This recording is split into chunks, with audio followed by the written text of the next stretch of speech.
I caution people because I think the wearables are reliable, but not always perfectly I've got a accurate. little question about data because people just obsess about it. And Yeah. like, I'm not wearing any wearables at the moment. I sort of go back and forth on them. Like, how should people think about wearables, data, and Yeah. what should they be using it? How should they be using it?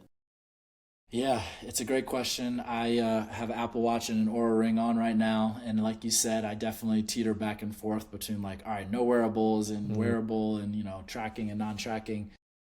I think wearables can be a great tool, and they have been a great tool for people generally as a whole. Accountability, understanding where you're starting with some of these things. Really, like I talk a lot about the Hawthorne effect, which is basically when you can track your nutrition or when you track your steps. Generally, you do better because you're like, oh, maybe I'm lower than I thought I was. Or you track your nutrition, you're probably going to eat better when you're tracking it because you're observing it, you're more aware. And so there's an awareness factor with some of these wearables.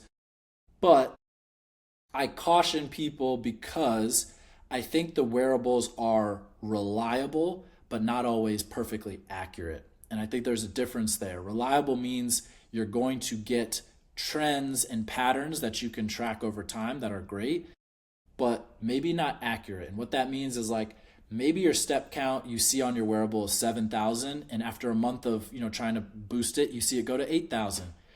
But that 7,000 might actually be 5 to 6,000 as opposed to 7 to 8 because it's not as accurate as you think it is. And so generally, they overpredict calories, they overpredict steps and things like that. Of course, they would because they want people to feel better about themselves and all of that. But I think it's no knock on the wearable companies or anything like that. It's hard to try and calculate some of these things, and they're all using algorithms and sleep scores and all of that, and even sleep data and all of that is not going to be perfect science. And so sometimes you get the people that get what we call orthosomnia, where it's like my wearable data is causing me to sleep worse because I yeah. wake up and I'm like, what's my score? And I see it's a 65 and I'm like, oh my God, my day is going to be horrible. Everything's going down the, crapper. And so for me, if you can use it as a tool and not a dictator or not the rule, great. It's a great tool. It's a great accountability, motivation, all of those things that I mentioned. But if it starts to become something that is causing more stress than it is, helping, you don't need it. And I think you don't need a wearable to, work out. You don't need a wearable to get better sleep. You don't need a wearable to get better, nutrition, on and on and on.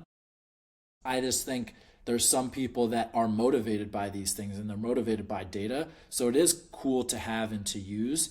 But, also it can be something where, again, we don't always know what's going into the algorithms and the scores and all of these things. And so you're kind of outsourcing this to something that might not be, resonant with what you're actually looking for or what you're going for. So be cautious with data, be cautious with wearables and all of that. Doesn't mean it's bad. Just like, what are you optimizing for? What are you actually trying to do? And is the wearable helping you get there? If so, great. If not, maybe it's time to reevaluate or reassess. Or sometimes, guess what? It's okay to just take it off for a couple weeks or take it off for a month. Like, you're going to survive. It's funny because me and my wife, we go on walks and like we leave out of the door. And the first thing we say is like, oh, start your outdoor walk. And like, that's crazy. It's like we're going on the walk Yeah. regardless, but Yeah. we want to track it and we want to see. And so I always joke with people and say like, all movement counts even when you're not counting it.